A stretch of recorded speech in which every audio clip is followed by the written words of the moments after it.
Topic है हमारा गुलाम वंश यानी कि दिल्ली सल्तनत।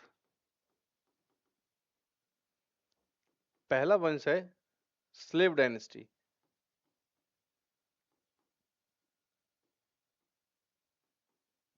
यानी कि गुलाम वंश। ऑलराइट, अब 1206 में डेथ हुई है किसकी? मोहम्मद गौरी की। तो ये वंश कहां से स्टार्ट होगा, डायनेस्टी कहां से स्टार्ट होगी? 1206 से, और चलेगी ये 1290 तक। ठीक है, ये इसका टाइम पीरियड रहेगा 1206 से 1290। ठीक है ना। अब स्लेव डायनेस्टी के अंदर चार नाम निकल के सामने आते हैं कि किसको सुल्तान बनाया जाए। ठीक है, एक तो है कुतुबुद्दीन ऐबक, दूसरा है यलदौज, तीसरा है नसरुद्दीन कुवाचा, और चौथा है अलीमुद्दीन। क्लियर है मेरी बात? ये चार नाम निकल के आते हैं, और इन चार नाम में से बनता कौन है? फाइनली बनता है कुतुबुद्दीन ऐबक। ठीक है ना। अब ऐबक क्यों बन रहा है, उसके पीछे क्या क्या कारण थे, उसके बारे में हम लोग डिस्कस करेंगे, चर्चा करेंगे। दो तीन चीजें तो आप बेसिकली वैसे ही समझो कि दिल्ली सल्तनत के अंदर जब स्लेव डायनेस्टी स्टार्ट होती है तो इसका पहला जो सुल्तान बनता है वो बनता है कुतुबुद्दीन ऐबक। ठीक है, अब यहाँ पे ना बहुत सारे क्वेश्चंस निकल के आ जाते हैं कि भैया ऐबक में ऐसा क्या था कि ऐबक को ही सुल्तान बनाया गया, है ना। और ऐबक सुल्तान मानोगे कैसे? As per the Islamic law he was not the sultan, क्योंकि इस्लाम के अंदर ये ऐबक हो, यलदौज हो, कुवाचा हो या अलीमुद्दीन हो, इस्लाम इनको क्या बोलता है? ये सारे के सारे स्लेव थे। कौन से स्लेव थे? मामलुक थे। कौन से स्लेव थे? सारे के सारे मामलुक थे। मामलुक का मतलब आप लोगों को क्लियर है? समझे मेरी बात? तो बेहतर क्या है हम लोगों का, मतलब हमें जानना क्या है, तो फिर ऐबक का नाम ही क्यों आता है as a first sultan of Delhi सल्तनत? तो इसके पीछे दो तीन चीजों को हम लोगों को समझना है। जैसे जैसे कि जो कुतुबुद्दीन ऐबक था, कुतुबुद्दीन ऐबक को मोहम्मद गौरी ने, ऐबक को गौरी ने इसके बचपन में मात्र 2 साल की एज पे ही खरीद लिया था। क्लियर है पहला पॉइंट? ठीक है, 2 साल की एज पे इसको खरीद लिया गया था। ठीक है ना, पहला पॉइंट क्लियर है। अच्छा, दूसरी बात कि इसको बचपन से पाला किसने? मोहम्मद गौरी ने। उसके बाद कुतुबुद्दीन ऐबक को गौरी ने पूरी की पूरी तरीके से कुरान की शिक्षा दी कि कुरान क्या है, व्हाट इज कुरान। कुरान पे फोकस कराया है इसका कि भाई तू कुरान पढ़। ठीक है ना, और कुरान की जितनी आयतें थी वो सारी की सारी कुतुबुद्दीन ऐबक को कंठस्थ याद थी। पूरा का पूरा इस्लामिक कल्चर को फॉलो करता था, तरीके से फॉलो करता था कुतुबुद्दीन ऐबक। ठीक है ना। अब क्योंकि इसके पास कुरान की नॉलेज बहुत ज्यादा थी, इवन बाकी स्लेव या बख्तियार खिलजी से अच्छी नॉलेज इसके पास थी कुरान की, इसलिए इसको इसलिए कुतुबुद्दीन ऐबक को एक टाइटल मिल जाता है जिसको आप लोग बोलते हो कुरान शाह। पहला पॉइंट क्लियर है? ठीक है, कि Qutbuddin Aibak was the very closest to the Mohammad Ghori, right, and he was very much involve in the study of Quran आयत, so he was also called, he was also known as Quran Shah. Point clear है कि कुतुबुद्दीन ऐबक मोहम्मद गौरी का काफी close था। 2 साल की उम्र में वो खरीद के लेके आ गया था उसको। ठीक है, उसका पालन पोषण और पढ़ाई लिखाई की सारी जिम्मेदारी मोहम्मद गौरी की थी, और उसको कुरान की सारी आयतें उसने याद दिलाई थी, जिसकी वजह से उसको कुरान शाह जैसा टाइटल भी दिया गया। क्लियर है यहां तक? ओके, एक कुरान शाह हो गया। अब दूसरा क्या था, ये बहुत ज्यादा लिबरल था। लिबरल मतलब समझते हो? बहुत ज्यादा liberal. Liberal in the sense कि बहुत ज्यादा दयालु है ना, कि बेवजह लोगों को परेशान नहीं करता था। लोग का मतलब ये मत समझना कि इंडियंस भी आ जाएंगे। लोग का मतलब जहां जो इसकी सेना थी, या जहां पे इन लोगों का रूल था, या जहां जैसे लेट सपोज कि इन्होंने कन्नौज जीता, इन्होंने दिल्ली जीती, है ना, तो यहाँ पे लोगों को दुखी नहीं करते थे। जो हिंदू के स्मारक थे, मंदिर थे, उनको तोड़ना फोड़ना, उनको लूटपाट करना, इन चीजों पे बिलीव करते थे। लोगों को बेवजह परेशान नहीं करते थे। इसको लिबरल भी माना जाता है। इस लिबरल होने की वजह से he was also known as, दूसरा टाइटल है इसका, पहला टाइटल, दूसरा टाइटल हातिम। ठीक है, दूसरा टाइटल है इसका हातिम। क्लियर है? पहला टाइटल था इसका कुरान शाह, और दूसरा टाइटल इसका आ गया हातिम। ठीक है ना। और ये हातिम जो टाइटल, देखो कुरान शाह जो है वो इसका आधिकारिक टाइटल है, इसको इस्लाम के अंदर कुरान शाह के नाम से जाना जाता है। लेकिन हातिम है, ये कोई ऑफिशियल टाइटल नहीं है, अनऑफिशियल है। अनऑफिशियल का मतलब ये है कि जितने भी इतिहासकार थे, जब उन्होंने इसके बारे में पढ़ा तो उन्होंने मान लिया कि ही was very liberal, so he could be called Hatim also. ठीक है ना। तो ऑफिशियल टाइटल है कुरान शाह, और दूसरा टाइटल है इसका हातिम। कई बार क्वेश्चन ऐसा आ जाता है कि इनके कौन से टाइटल हैं, तो अगर उसमें नाम होगा हातिम तो बिल्कुल इसको माना जाएगा।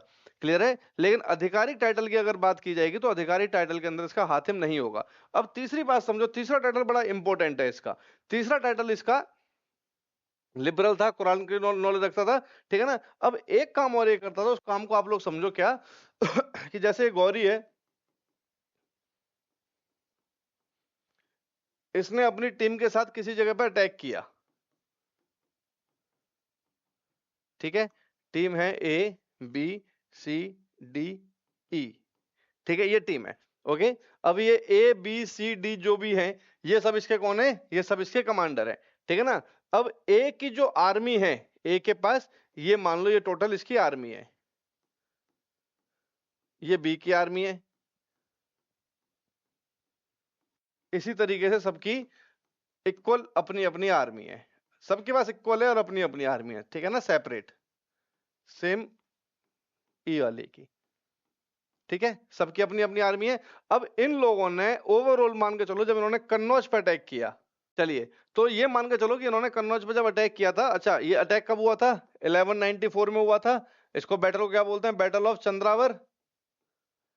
और मैंने बोला था चंद्रावर कहां पर है, चंद्रावर दिल्ली और कन्नौज की सीमा लगती थी, दिल्ली के साथ कन्नौज की सीमा लगती थी, उस जगह का नाम था चंद्रावर। आज की डेट में कौन सी जगह है ये, यूपी का Firozabad. And Firozabad is also famous for, Firozabad किस चीज के लिए फेमस है, Firozabad is famous for glass work. तो अब ये मान के चलो कि इन्होंने कन्नौज से, ये जो बैटल हुआ 1194 में जयचंद के साथ, चंद्रावर का जो युद्ध हुआ था, उसमें इन लोगों ने 100 रुपए कमा लिए।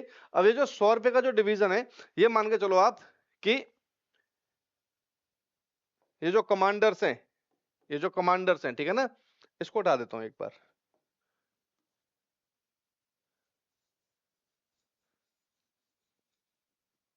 ओके, ये जो कमांडर है, ए को मिल गए 10 रुपए, 100 रुपए का डिवीजन था, बी को मिल गए 10, कमांडर्स को मिल रहे हैं, आर्मी को नहीं, सी को, डी को, ई को, ठीक है। और गौरी क्योंकि इनका लीडर था तो वो अपने पास रखेगा 50 रुपए, 100 रुपए का हिसाब पूरा हो गया। क्योंकि कोई भी सुल्तान ये नहीं चाहेगा कि उसका कमांडर उससे ज्यादा पैसे वाले हो जाए, बड़ी क्लियर सी बात समझना आप, समझे मेरी बात। कोई भी सुल्तान नहीं चाहेगा, क्योंकि अगर कमांडर पैसे वाला हो जाएगा तो कहीं ना कहीं कल को कमांडर अपनी आर्मी बड़ी करेगा, और आर्मी बड़ी करने के बाद वो वापस से अटैक कर सकता है अपने आप को सुल्तान बनाने के लिए। बहुत पॉसिबिलिटीज थी, है ना। कुछ ऐसे ही हुआ था जब मैंने आप लोगों को मोहम्मद बिन कासिम की बात बताई थी, कि कासिम ने जब गोल्ड इंडिया से लिया था तो उसकी पूरी जानकारी उसने अपने सुल्तान को नहीं दी थी। सुल्तान का नाम मंसूर हजाज था, याद आ गई कहानी, ठीक है। इसी चक्कर में तो उसको फांसी की सजा हुई थी कासिम को, है ना। वही चीज कहानी यहाँ पर है कि कोई भी सुल्तान नहीं चाहेगा कि उसके जो कमांडर है उनके पास पैसा उससे ज्यादा हो जाए, क्योंकि जिसके पास पैसा ज्यादा होगा ऑब्वियस सी बात है उसकी आर्मी बड़ी हो जाएगी, और जिसकी आर्मी बड़ी होगी वो कल को अटैक करके कुछ भी कर सकता था। क्लियर है यहाँ तक की बात। तो हुआ क्या कि ये 10-10 रुपए मिल गए, 100 रुपए का डिवीजन हो गया, कन्नौज से उन्होंने 100 रुपए जीते, उसका डिवीजन इन्होंने आपस में कर लिया, क्लियर। अब ये लोग क्यों काम कर रहे थे, ये लोग इस पैसों के लिए सब लोग काम कर रहे हैं, पैसा मिल गया, लेकिन ये जो आर्मी है ये क्यों काम कर रही है, इनको भी तो पैसा चाहिए ना। अब इनको पैसा कौन देगा, जैसे गौरी ने टोटल पैसे जीते हुए का इक्वल डिवाइड कर दिया, तो कहीं ना कहीं अब इन लोगों का काम था कि अपनी आर्मी को पेमेंट डिवाइड करें ताकि आर्मी भी खुश रहे, है ना। क्लियर है यहां तक की बात। तो ये लोग क्या करते, जैसे बी मान लो, तो बी क्या करेगा, तो बी क्या करेगा आपका, ये अपने पास रख लेगा 5 रुपए, ठीक है, और जो बचे हुए 5 रुपए वो अपनी आर्मी में डिवाइड कर देगा। सेम काम सी करेगा, ठीक है, सेम डी करेगा, सेम ई करेगा, क्योंकि आर्मी को पैसा मिलेगा तभी तो आर्मी इंटरेस्ट लेगी आगे लड़ने के लिए, है ना। तो सारे कमांडर क्या करते थे कि अपने पास पैसे रखे, बाकी पैसे उनको बांट दिए, लेकिन अपने पास ज्यादा रखेंगे, जो आर्मी को मिलने वाला है उससे ज्यादा रखेंगे, क्योंकि अगर उनके पास पैसा ज्यादा हो जाएगा तो उनका ग्रुप बड़ा बड़ा हो जाएगा, है ना। तो जो कंसेप्ट ऊपर से चलता आ रहा है वही काम ये लोग ऊपर से नीचे तक उसको फॉरवर्ड कर रहे हैं, एज इट इज चीजें आगे बढ़ रही हैं। लेकिन कुतुबुद्दीन ऐबक जो था, इसको जब 10 रुपए मिलते थे तो ये 10 के 10 रुपए अपनी आर्मी में डिवाइड करता था, जिसकी, अच्छा ये जो मैंने आपको अमाउंट बताया था 100 रुपए 10 रुपए एग्जाम्पल जो दिया है, ये लाखों में हुआ करता था, ठीक है ना। इसी की वजह से कुतुबुद्दीन ऐबक का एक नाम और पड़ जाता है, एक टाइटल और मिल जाता है इसको, लाख बख्श, लाखों की बख्शीश देने वाला। क्लियर है मेरी बात। 3 टाइटल क्लियर है इसके। पहला कुरान शाह, कुरान की पूरी आयतें कंटेस्ट याद। दूसरा लिबरल था इसलिए हातिम। तीसरा बहुत ज्यादा डोनेट करता था पैसा, इवन सारा पैसा अपना डोनेट करता था। अब देखो जो उसको धर्म का ज्ञान हो जाए, धर्म की नॉलेज हो जाए, उसके लिए पैसा मोह माया ज्यादा बड़ी चीजें फिर रहती नहीं है। क्लियर है ना? तो तीसरा क्या आ गया उसका? लाख बख्श। लाख बख्श क्यों? क्योंकि वो अपनी आर्मी को लाखों रुपए डोनेट किया करता था, जिससे आर्मी जो है उसके साथ जुड़ी रहे। ठीक है ना? अब एक बात आप समझना, एक बात आप समझना कि ये इसकी आर्मी है, इन सब की अपनी अपनी आर्मी है, सब एक बैटल में गए, एक साथ गए, किसी सब अलग अलग कमांडर्स के अंदर लड़े, है ना? लेकिन देखा जाए तो यहाँ पे हर बंदे ने, ये मान के चलो यहाँ पे हर बंदे ने 1 रुपए के आसपास कमाया, जबकि यहाँ पे हर बंदे ने 50 पैसे कमाए, है ना? तो एक चीज निकल के आती है कि इसकी जो आर्मी है वो इसके लिए एकदम वफादार होगी, क्योंकि उनको पैसा ज्यादा मिल रहा है एज कंपेयर टू अदर। और कहीं ना कहीं इन लोगों की जो आर्मी है वो भी ये चाहेगी कि यार हम लोग भी अगर इस आर्मी का हिस्सा होते तो आज हम लोगों के पास ही पैसा ज्यादा होता। क्लियर है? तो इस काम को करने से इसके पास किसका सपोर्ट ज्यादा आ गया? इसके पास सपोर्ट आया था किस चीज का? आर्मी का। थर्ड पॉइंट क्या लिखेंगे यहाँ पे? Support of army because of his title Lakh Bakhsh. कि लाख बख्श जैसी उपाधि थी जिसकी वजह से जो आर्मी था वो आर्मी पूरी की पूरी यूनिट या बटालियन इसको पूर्ण रूप से सपोर्ट करती थी। यहां तक के पॉइंट क्लियर हुए? ठीक है। अब हम बात करें कि ऐबक ही क्यों गौरी के बाद सुल्तान बनेगा। ठीक है ना? सुल्तान बनेगा या लीडर बनेगा, और फिर इसके बाद बात करेंगे कि ऐबक सुल्तान क्यों नहीं बन पा रहा है। क्लियर है मेरी बात? यहां तक की बात क्लियर है? अब आ जाओ इसके चौथे पॉइंट पे, कुरान शाह, हातिम, लाख बख्श। ठीक है ना? अब इंडिया से इन्होंने जो लूट करी है ना, अब यहाँ पे इंडिया में जैसे इन्होंने कन्नौज का एग्जांपल ले लो वापस से। कन्नौज को जीता तो सिर्फ पैसा तो नहीं लूटा, पैसे के अलावा बहुत कुछ लूटा था, है ना? पैसे के अलावा बहुत कुछ था। बहुत कुछ के अंदर क्या आ सकता है? एक बड़ी हाथियों की सेना या एलिफेंट आर्मी इंडिया के पास हुआ करते थे, क्योंकि इंडिया का जो नेचर है, इंडिया का जो नेचुरल जो हमारा सिनेरियो है उसके अंदर इंडिया के पास मैंने आपको गौरी के साथ जब फर्स्ट बैटल हुआ था पृथ्वीराज चौहान का तराइन वाला, तब मैंने एक बात बोली थी कि तराइन का बैटल जो पहला वाला हुआ था वो जीतने में पृथ्वीराज चौहान का जो सबसे इंपॉर्टेंट जो काम करके गया था, उसका जो कंसेप्ट वो क्या था? उसके पास हाथियों की एक बड़ी सेना होना। ठीक है ना? क्योंकि जब बैटल स्टार्ट हुआ था तो उसने अपने हाथी वाली जो आर्मी थी वो आगे खड़ी कर दी थी, जिसकी वजह से जो गौरी की जो पैदल सेना थी, जिसको पग सेना आप लोग बोलते हो, वो सारी की सारी अनएक्सपेक्टेड था कि लड़ेंगे कैसे हाथियों के साथ। हाथियों के साथ लड़ने का कोई सेंस बनता नहीं था। हाथियों के लिए बैटल का मतलब क्या है? चलते जाओ सीधे सीधे, बैटल तो सामने वाला देखेगा ना, हाथियों को क्या लेना देना बैटल से। क्लियर है मेरी बात? तो ऐसा कुछ कंसेप्ट था। क्लियर है यहां तक? है ना? तो एलिफेंट जो थे वो इंडिया के अंदर बहुत अच्छे खासी मात्रा में थे और ट्रेंड एलिफेंट थे, यानी कि हमारे यहाँ पे हाथियों को ट्रेनिंग जो है बचपन बचपन से देना स्टार्ट किया करते थे जंगलों के जो रहने वाले लोग थे, ताकि हाथियों की जो सेल है वो अच्छी हो जाए, और बहुत अच्छे रेट में हाथी वगैरह सेल किया करते थे राजाओं को। ठीक है ना? इनको बैटल जीतने के बाद फ्री फोकट में ट्रेंड हाथी बहुत सारे मिलेंगे। बैटल के अंदर इन्होंने आर्मी मारी, राजा मारा, ठीक है, हाथी घोड़े को ही मरेंगे उसके अंदर, कुछ मर गए होंगे तो बात अलग है, बाकी तो अक्सर जिंदा ही थे सारे के सारे, है ना? तो वो बेनिफिट इनके पास सबसे ज्यादा हुआ। और ये सारे के सारे थे कहां से? लड़ने वाले सब अरब से थे। अरब में कहां से थे? टर्की से थे, है ना? और टर्की के अंदर किस चीज की आर्मी हुआ करती थी? हॉर्सेस की। उनके पास क्या नहीं था? एलिफेंट उनके पास बिल्कुल भी नहीं थे। तो इसने क्या किया, जब ये जो पैसे का जो डिवीजन हुआ जो मैंने एग्जांपल दिया, उस डिवीजन के साथ साथ ये जो हाथी वगैरह मिले, तलवार मिली, इन हथियार जो मिले, इन सब चीजों का भी डिवीजन होता था। इवन फीमेल्स जो मिलती थी फॉर द सेक्स स्लेव, इनको भी इक्वल डिवाइड किया जाता था कि 4 मेरे लिए, 5 5 5 तुम लोग रख लो। इस टाइप से इनका अलग सिस्टम हुआ करता था। ठीक है ना? तो उसी फैक्ट पे इन लोगों को एलिफेंट जो थे वो मिला करते थे। जैसे यहाँ पे पैसा मिल रहा है ना, तो पैसों के साथ साथ एक चीज और मिलती थी कॉमन, वो क्या? एलिफेंट। अब एलिफेंट को ये लोग सीख गए थे, एलिफेंट के साथ बैटल लड़ना इनको सीखना था, क्योंकि अगर इंडिया पे कंटिन्यू स्ट्राइक करनी है और यहाँ पे रूल करना है तो इनको पता होना चाहिए एलिफेंट के साथ कैसे लड़ाई करनी है। कि हो सकता है कल को कहीं आगे लड़ने जाएंगे, वहां पे भी एलिफेंट की आर्मी आ जाए, तो हम लोग अपनी एलिफेंट वाली आर्मी को उनके सामने खड़ा कर देंगे। ठीक है ना? तो ये सारे का काम यही करते थे। लेकिन कुतुबुद्दीन ऐबक जो था, इसने अपने पास एलिफेंट तो रखे। अब मानो इसको मिले सबको 10 एलिफेंट मिले, ठीक है ना? तो इसने क्या किया, 10 एलिफेंट अपने पास रखे। 10 में से 5 एलिफेंट इसने अरब देशों के अंदर जो बड़े लोग थे, जैसे आमीर, उलेमा, कैलिफट एसेट्रा, ठीक है ना।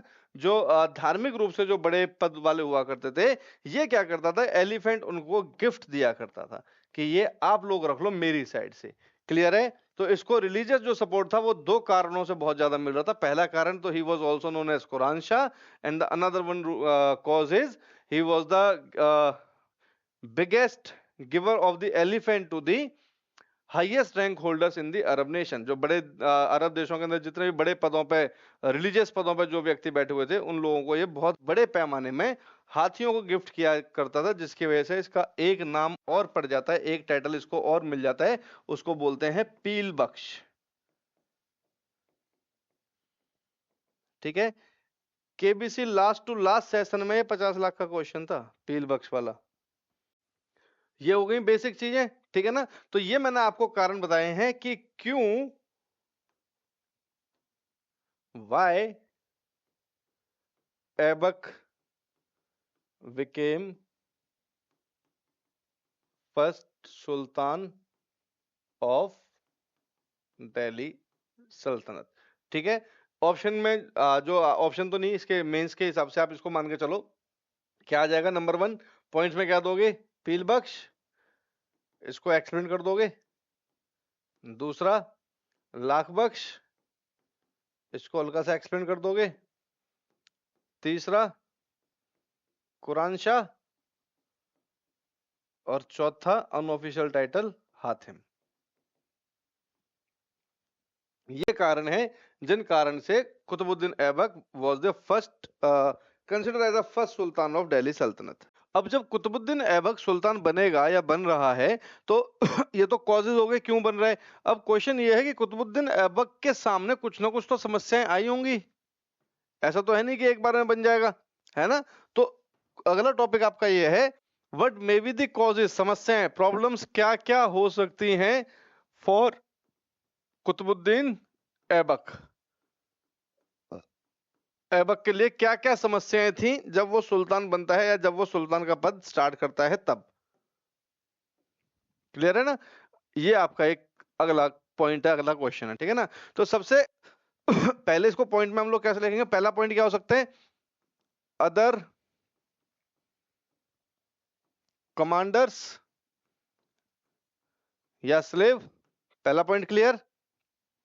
क्या क्या समस्या हो सकती हैं, बाकी के जो कमांडर थे या जो गुलाम कमांडर थे वो एक समस्या क्रिएट करेंगे करेंगे कि नहीं करेंगे, क्योंकि जिसको मौका मिलेगा हर एक कोई चाहेगा पहला सुल्तान तो मैं ही बनूं, इसको क्यों सुल्तान बनाए हम फालतू में। क्लियर है। तो सबसे बड़ी समस्या क्या थी इसके लिए, कि बाकी के जो इसके साथ के जो कमांडर्स थे वो लोग इसके लिए एक प्रॉब्लम क्रिएट कर रहे थे, जिसके अंदर से एक इंपोर्टेंट नेम निकल के आता है, उसको हम लोग बोलते हैं यलदौज। क्या बोलते हैं उसको हम लोग, व्यक्ति को, यलदौज। ठीक है ना। इसी प्रॉब्लम में आप लोग लिखोगे Yalduz declare himself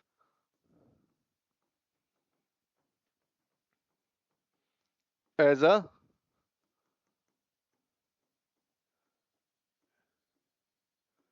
independent ruler of Ghazni city. Clear है मेरी बात। ठीक है। तो पहली प्रॉब्लम क्या निकल के आ रही है इसके लिए, इसके खुद के जो कमांडर थे वो, जिसके अंदर एक एग्जांपल मैंने दे दिया यलदौज का, बाकी सभी प्रॉब्लम क्रिएट कर रहे थे, लेकिन यलदौज थोड़ा सा ज्यादा था, क्योंकि बाकी सब जो थे वो इसकी बात मानने से मना कर रहे थे, बट एटलीस्ट खुद को सुल्तान या लीडर डिक्लेयर नहीं कर रहे थे। बट यलदौज ने क्या किया, he declare himself as a independent ruler of Ghazni. Ghazni की इंपोर्टेंस आपको पता है, क्योंकि दिल्ली सल्तनत अभी स्टार्ट हुई है, इसका नाम ही तो दिल्ली सल्तनत है, ये लोग दिल्ली में बैठे कोई थे। इवन कुतुबुद्दीन ऐबक ने जब अपना रूल स्टार्ट किया था, तो Aibak declare Lahore as his capital, तो Lahore was the first capital of Delhi Sultanat, Delhi was the second one. Delhi Sultanat की जो प्राथमिक राजधानी थी, जो पहली राजधानी थी, वो लाहौर थी, दिल्ली नहीं थी। इस बात को नोट डाल के आप लिख लो, Lahore was the first capital of Delhi Sultanat, not Delhi. Delhi Sultanat की पहली राजधानी लाहौर थी, दिल्ली नहीं। ठीक है ना। तो इसकी प्रॉब्लम्स की बात करें, क्या क्या प्रॉब्लम इसके सामने आएंगी ऐबक के सामने। नंबर 1 कि अदर कमांडर्स या स्लेव, और इसको हम लोग शॉर्ट में अगर समझें तो जो यलदौज था वो उसने अपने आप को इंडिपेंडेंट रूलर डिक्लेयर कर दिया था, कहाँ का, गजनी का। यलदौज ने एक और महान काम किया, महान काम क्या किया इसने, he started the construction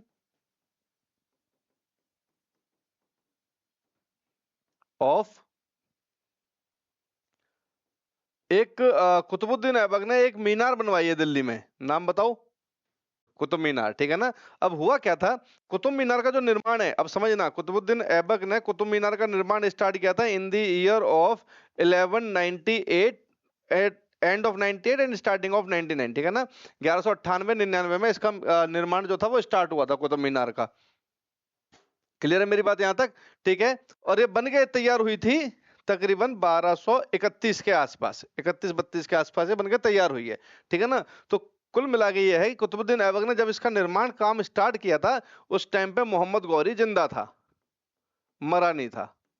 clear है, यानी कि गौरी की देखरेख में इसका काम चल रहा था, ठीक है। अब गौरी का चैप्टर खत्म हो गया, ठीक है। अब यहाँ पे कुतुब मीनार का काम चल रहा था, तब इसको लगने लग गया कि जब कुतुब मीनार का काम कंप्लीट हो जाएगा, अच्छा मीनार बनाना, अपने नाम के सिक्के चलाना, अपनी करेंसी को स्टार्ट करना, ये किसका काम है, किसका काम है ये, अपर्णा चौधरी, करेक्ट आंसर है कुतुब मीनार, है ना। अपने नाम के सिक्के चलाना हो, कोई कंस्ट्रक्शन करनी हो, कोई किले बनाने हो, है ना, कुछ ऐतिहासिक धरोहर बनानी हो, तो ये कौन करेगा, बट ऑब्वियस सी बात है सुल्तान का काम है ये, सुल्तान का यही काम होता है। तभी तो पता चलेगा ये सुल्तान है। जैसे सम्राट अशोक जो थे, सम्राट अशोक ने जहां जहां पे अपनी सल्तनत फैलाई थी, वहां हर जगह पे उनके कुछ ना कुछ किए हुए काम आपको मिल जाएंगे। कुछ नहीं मिलेगा तो उनके इंस्क्रिप्शन से मिल जाएंगी, 14 जो उनके अभिलेख थे वो मिल जाएंगे हर जगह पे, जो उनके ऑर्डर्स थे, है ना। करेक्ट, ये सारे काम कौन करेगा गौरव, सुल्तान के काम होते हैं सारे के सारे, है ना। ये काम स्टार्ट हुआ था मोहम्मद गौरी के समय पे, गौरी मर चुका था, तो इसका पूरा का पूरा क्रेडिट किसके पास चला गया था, कुतुबुद्दीन ऐबक के पास चला गया था।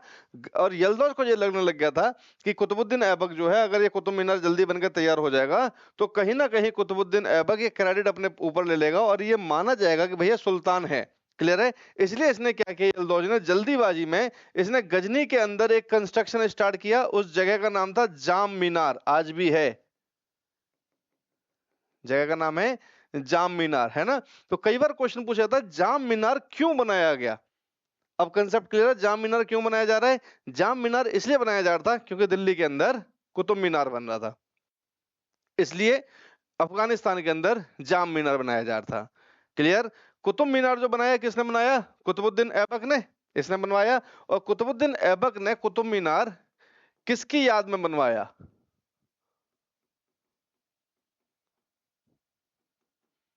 कुतुबुद्दीन ऐबक ने कुतुब मीनार बनवाया किसकी याद में बनवाया,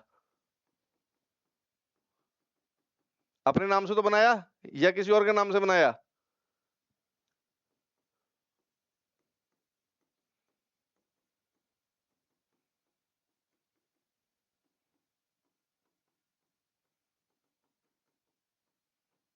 तो इसका आंसर है, एक महान सूफी संत हुआ करते थे उस टाइम पे, उनका नाम था कुतुबुद्दीन बख्तियार काकी, ठीक है, सूफी संत थे, he was very famous Sufi saint of that era, ठीक है। तो कुतुब मीनार का निर्माण स्टार्ट कराया था कुतुबुद्दीन ऐबक ने, ठीक है ना, under the guidance of Muhammad Ghori in the memory of the great Sufi saint Qutbuddin Bakhtiyar Kaki, ठीक है ना।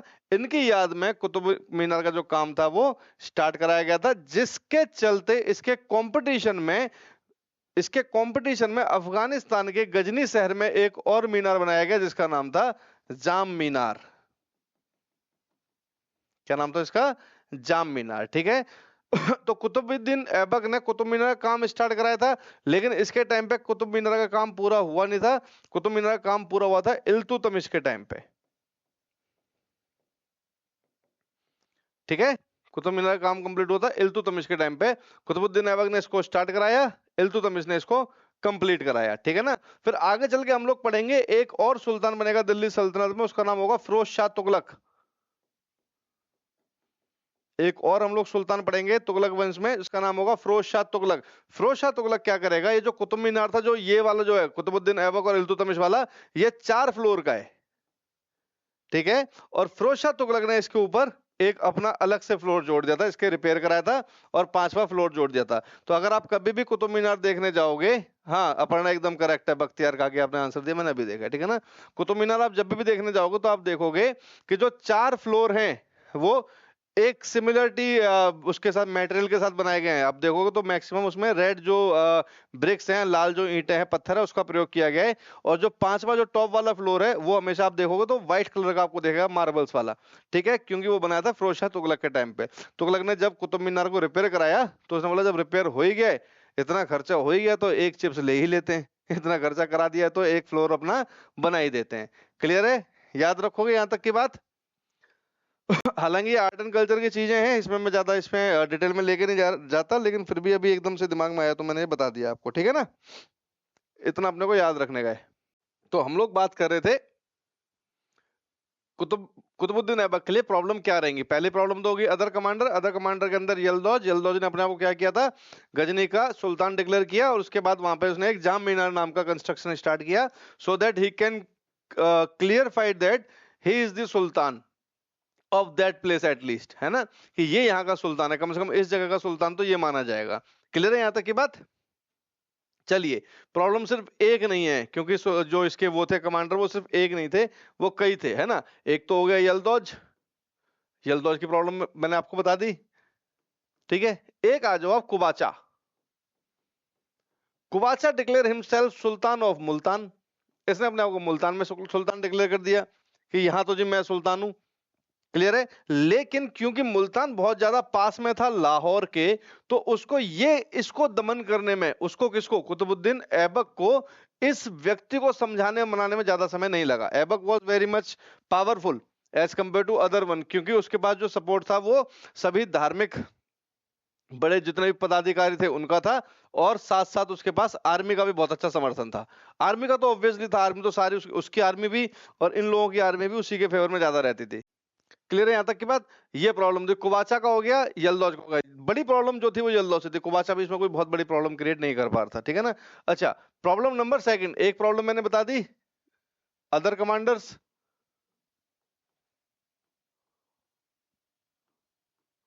ठीक है, अब सेकंड प्रॉब्लम सुन लो। सेकंड प्रॉब्लम क्या थी कि ये जो अरब देश थे, ठीक है ना, जो अरब देश थे उस टाइम पे, हाँ, ये जो उस समय के जो अरब देश थे ना, अरब मतलब एशिया, मध्य एशिया की मैं बात कर रहा हूं, ठीक है ना, यहां पे शासन हुआ करता था ख्वारिज्म। इसको रूल किया करते थे वहां के शाह लोग। ठीक है, तो वहां पे जो रूलर थे वो कौन थे, शाह। ठीक है, ये बहुत ज्यादा स्ट्रांग हो चुके थे, बहुत ज्यादा स्ट्रांग थे, कहां पे, अरब देशों के अंदर। ठीक है, एक छत्र राज हो चुका था शाहों का। ख्वारिज्म जो साम्राज्य था, जिसको चलाने वाले कौन थे, दिल्ली सल्तनत है, चलाने वाले कौन है, कभी तुगलक आएंगे, कभी सैयद आएंगे, कभी कोई आएगा, ऐसी वहां पे ख्वारिज्म एक एम्पायर बन गया था, जिसको चलाने वाले उस समय थे वहां के शाह, बहुत स्ट्रांग थे। ठीक है ना? अब ये इतने स्ट्रांग होते जा रहे थे कि दिल्ली में जो व्यक्ति बैठा हो या जो इंडिया में बैठा हो, उसको दिख रहा है कि उसके पास अब जीतने के लिए वो साइड पूरी कवर कर चुका है। अब उसको अगर जीतना है, अपना एम्पायर बढ़ाना है और पैसा चाहिए, तो वो किधर मूव करेगा, टूवर्ड्स इंडिया। क्योंकि उस समय सब जगह पे फेमस हो गया था इंडिया अपने पैसों के लिए, भाई पैसा बहुत है इंडिया के पास। ठीक है ना? अब ख्वारिज्म के जो शाह लोग थे, या ख्वारिज्म एम्पायर था, या जो ये जो शाह लोग थे, इन लोगों की नजर पहुंचती है कहां पे, इंडिया के ऊपर। अब कोई अगर अरब देशों से इंडिया की तरफ आएगा तो सबसे पहले बफर जोन कौन सा था, गजनी। गजनी बोले तो अफगानिस्तान।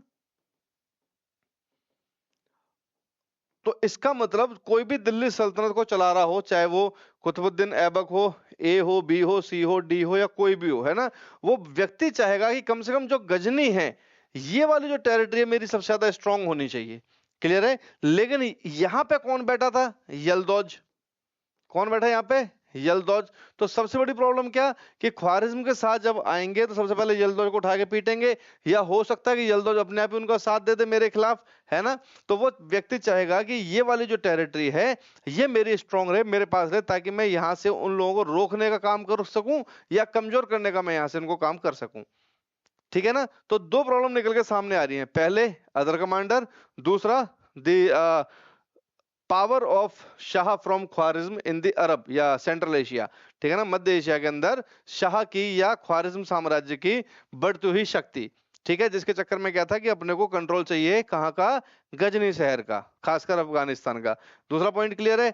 तीसरी प्रॉब्लम क्या हो सकती है, दो हो गई, तीसरी प्रॉब्लम क्या निकल के आ सकती है, इंडियन रूलर मरे कोई थे, भारतीय शासक समय समय पर चुनौती देते रहते थे इन लोगों को, है ना। ऐसा नहीं था कि हम ही तो नहीं पढ़ रहे ना भारतीय शासकों को, मैं हमेशा बोलता हूँ।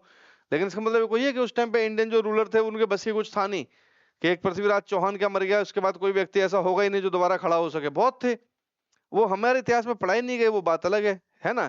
इसलिए हम उसके ऊपर ज्यादा चर्चा नहीं करते। क्लियर है यहाँ तक की बात। 3 प्रॉब्लम समझ में आ गई। पहली, कमांडर अरब, अरब के अंदर क्या, ख्वारिज्म के शाह। ठीक है।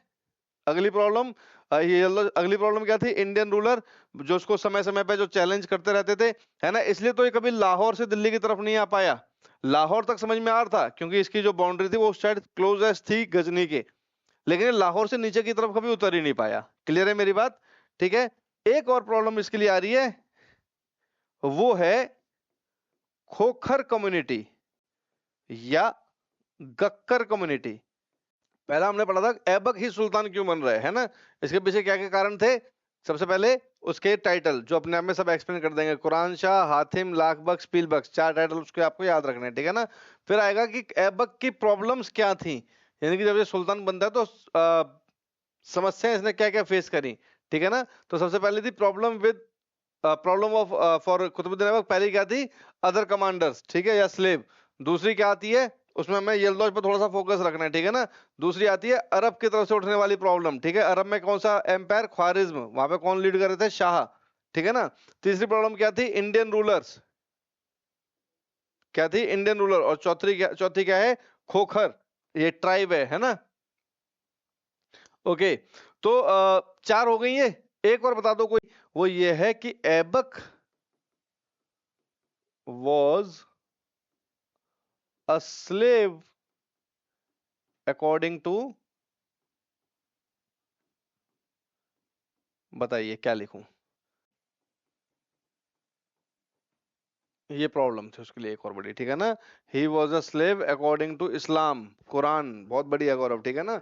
यानी कि उसके लिए समस्याओं की कोई कमी नहीं थी, ठीक है ना। क्या क्या प्रॉब्लम थी उसके लिए, एक तो कमांडर्स जो उसके अदर कमांडर्स थे, दूसरे मध्य एशिया, सेंट्रल एशिया, ठीक है ना, हाँ मुस्लिम कल्चर, बिल्कुल ठीक है, ठीक है। तीसरा प्रॉब्लम क्या था उसके लिए कि इंडियन रूलर्स। चौथा था वो जो ट्राइब जंगलों में रह रही थी, ठीक है, खोखर या गक्कर। और पांचवा क्या था कि जिस धर्म को वो प्रमोट कर रहा था वो धर्म उसको एक गुलाम के रूप में देखता था। क्लियर है मेरी बात।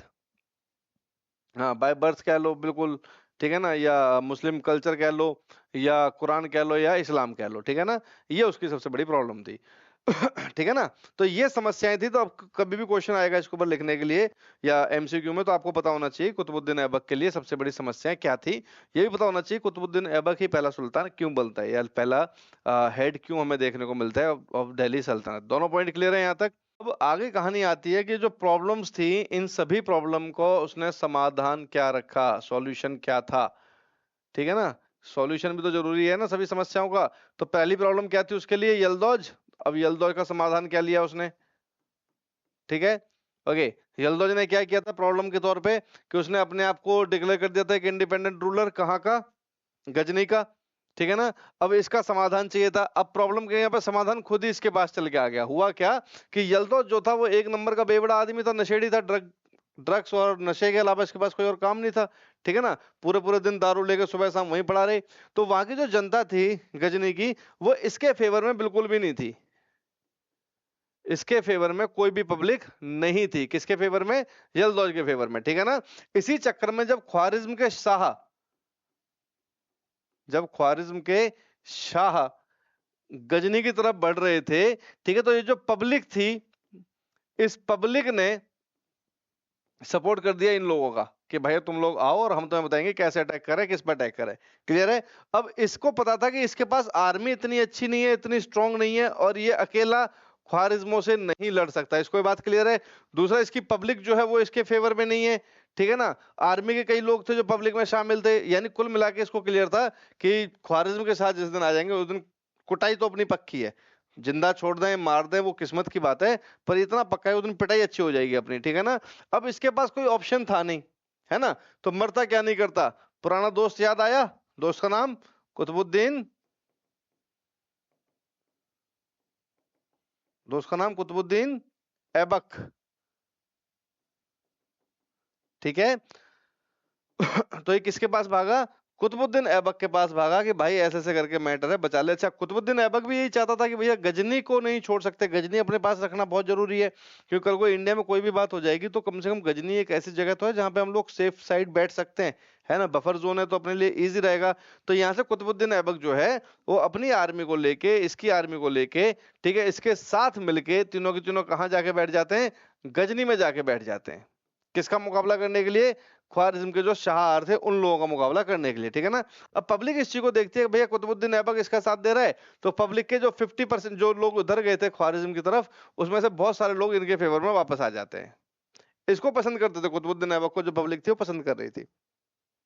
क्लियर है। तो यहां पे इसका अच्छा होल्ड हो गया। अब ख्वारिज्म के साथ जब सेंट्रल एशिया से चले तब बहुत स्ट्रांग थे, मान के चलो कि 1000 आर्मी, ये तो मैं बहुत कम बता रहा हूँ, लाखों में, ठीक है ना, मान के चलो कि 1000 आर्मी वहां से निकल रही है इंडिया को जीतने के लिए, गजनी पे अटैक करने के लिए, ठीक है ना। लेकिन गजनी पहुंचने से पहले, अफगानिस्तान पहुंचने से पहले इनका जो ग्रुप था वो टूटना स्टार्ट हो जाता है। मामा फूफे के जैसे बच्चों में लड़ाई नहीं हो जाती कभी कभी, है ना, छुट्टियों में जब घर आते हैं तब, तो इस तरीके से इसमें जो ग्रुप थे वो आपस में लड़ना स्टार्ट हो गए, जिसकी वजह से ख्वारिज्म के जो शाह थे, या अगर मान लो 1000 थे फैमिली मेंबर, तो 50-50 के बहुत सारे ग्रुप बन गए, सबकी अलग अलग राय, कोई भी एक मुद्दे पे एक साथ था ही नहीं, ठीक है ना। तो जो शाह था, मेन जो शाह था, उसको लगा कि भैया ऐसे जाएंगे तो कभी जीत नहीं सकते, तो इन लोगों ने यहाँ पे प्लान किया कि भैया इंडिया पे अटैक अपना वापस लेते हैं और वापस अपनी सेंट्रल एशिया को ही संभालते हैं, ठीक है। तो ये लोग सेंट्रल एशिया वापस चले गए और यहाँ पे गजनी के ऊपर कौन बैठ गया, कुतुबुद्दीन ऐबक और यलदौज, ठीक है ना। और मार्केट में रूमर्स ये उड़ गई कि कुतुबुद्दीन ऐबक के आते ही ख्वारिज्म के जो शाह थे इन सबको वापस जाना पड़ा, अर्थात कुतुबुद्दीन ऐबक हमारा इतना स्ट्रांग और इतना पावरफुल लीडर है जो किसी भी बड़े अटैक को इतने आराम से हेल्ड, मतलब होल्ड कर सकता है, उनको भगा सकता है, या उसके नाम से भी लोग यहाँ से भाग जाते हैं, ठीक है ना। तो यहाँ पे बैठे बिठाए कुतुबुद्दीन ऐबक की वाहवाही हो गई, जिसकी वजह से जो यलदौज था उसको समझ में आ गया कि कुतुबुद्दीन ऐबक से युद्ध करने का या इसके खिलाफ जाने का अपना कोई भी फायदा नहीं मिलने वाला, वो भी यहाँ से अब कुतुबुद्दीन ऐबक के फेवर में आ जाता है। क्लियर है यहाँ तक की बात। ऐबक क्या करता है, ऐबक खुद तो बैठ जाता है गजनी में और इसको बैठ भेज देता है लाहौर में कि तू लाहौर जा। अभी गजनी को स्ट्रांग रखना जरूरी था, ठीक है ना। लेकिन कुछ समय तक ऐसे ऑलमोस्ट 30-40 दिन तक ये ऐबक जो था वो वहां पे रुका था गजनी में। 30-40 दिन के बाद इसने वापस से यलदौज को गजनी का सूबेदार अपॉइंट किया और खुद जाके कहाँ बैठ गया, दिल्ली में, सॉरी लाहौर में। खुद कहाँ बैठ गया जाके, लाहौर में, ठीक है। अब जो यलदौज है वो पूरे तरीके से इसके फेवर में कि भाई तूने मेरी जान बचाई है, तू मेरा भाई है, आज से मैं तेरा कोई भी धोखा नहीं दूंगा। क्लियर है यहाँ तक की बात। ये जो इसकी प्रॉब्लम थी बड़े अच्छे से सॉल्व होगी। कौन सी प्रॉब्लम, ख्वारिज्म वाली और यलदौज वाली। क्लियर है यहाँ तक की बात। अब दूसरी थी कि इंडिया के अंदर जो रूलर्स थे, इंडियंस जो थे, उनके साथ तो प्रॉब्लम जब होगी जब वो लाहौर से बाहर की तरफ निकलेगा, इंडिया की तरफ आएगा लड़ने के लिए। वो तो लाहौर से नीचे आने की कोशिश ही नहीं कर रहा है ना। तो वो जो प्रॉब्लम थी वो प्रॉब्लम ही थी, समस्या का समाधान तो जब था जब कोई कोशिश करे। अपने वाले वहां नहीं जा रहे थे, वो वाले यहाँ नहीं जा रहे थे, दोनों तैयार बैठे थे, अगर वो वहां आएंगे तो हम लड़ेंगे और ये नीचे आएंगे तो हम लड़ेंगे, ठीक है ना। तो इस प्रॉब्लम का कोई समाधान था नहीं, प्रॉब्लम का कोई ब्लास्ट हुआ इसलिए नहीं क्योंकि आपस में लड़ाई इनकी बजी ही नहीं, ठीक है। ये सारी की सारी जो प्रॉब्लम थी उनके इस तरीके से इन लोगों ने समाधान फिर धीरे धीरे करके निकाल लिए, ठीक है ना। इसी बीच में एक चीज और निकल के आती है कि जब ये गौरी के साथ कुतुबुद्दीन ऐबक काम कर रहा था तब इन लोगों ने कलिंजर पे अपना कब्जा कर लिया था, कब्जा कर लिया था, तो लूटपाट करके वहां पे अपना रूल स्टैब्लिश कर लिया था कलिंजर तक इन लोगों ने, ठीक है ना। अब हुआ क्या, कलिंजर में एक राजा हुआ करते थे, उनका नाम था त्रिलोक वर्मन, त्रिलोक वर्मन किंग थे कलिंजर के, ठीक है। अब ये जो पूरी टीम है स्लेव डायनेस्टी वाली, स्लेव डायनेस्टी वाली पूरी टीम कहां बैठी हुई है, लाहौर, मुल्तान, गजनी, इस जगह पे बैठे हुए सारे के सारे, ठीक है। और उससे पहले जब मोहम्मद गौरी जिंदा था तब तो सब कुछ ठीक था, इनके कंट्रोल में था, तब किसी टाइम पे उन्होंने कलिंजर पे कब्जा किया था। लेकिन जब वहां का जो राजा है त्रिलोक वर्मन, वो एक चीज देख रहा है कि यार ये लोग इधर आते नहीं तो हम क्यों इनको अपना रूलर माने या इनको अपना शासक माने। तो ये क्या करता है, कलिंजर को फ्री करवाता है स्लेव डायनेस्टी से, यानी कि इनके जो भी आर्मी वहां पे छोड़ छाड़ के आए थे लूट के और वो काम करने के लिए, वहां पे एडमिनिस्ट्रेशन को कंट्रोल करने के लिए, त्रिलोक वर्मन ने सारी की सारी आर्मी को वहां से मार के भगाया। इसलिए जो वर्मन थे उनको एक टाइटल दिया गया था, इनका टाइटल था कलिंजराधिपति।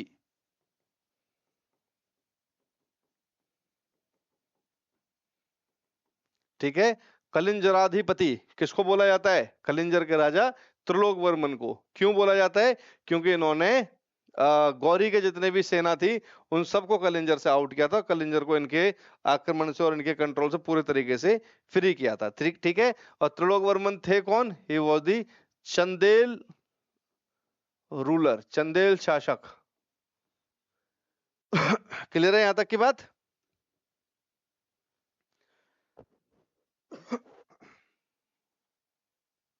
क्लियर है?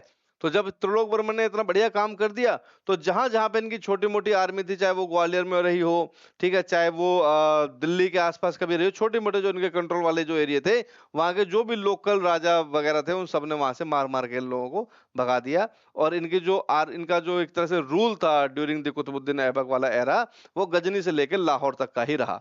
ठीक है ना? तो गजनी जो था ये 1206 में, गजनी कह रहा हूँ सॉरी, कुतुबुद्दीन ऐबक जो था, कुतुबुद्दीन ऐबक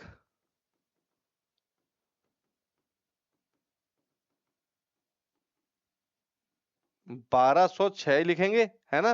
1206 में ये सुल्तान बना, सो कॉल्ड सुल्तान, नॉट सुल्तान। ठीक है ना? और 1210 में इसकी मृत्यु हो गई। ठीक है ना? इसका जो शासन काल था, इसका शासन काल कहां से कहां तक रहा? गजनी, मुल्तान एंड लाहौर। क्लियर है? इसका ये शासन काल रहा था।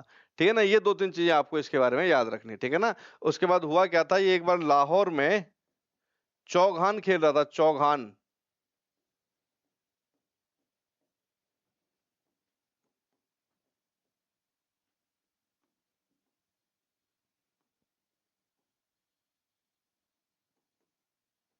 चौघान इज हॉर्स पोलो।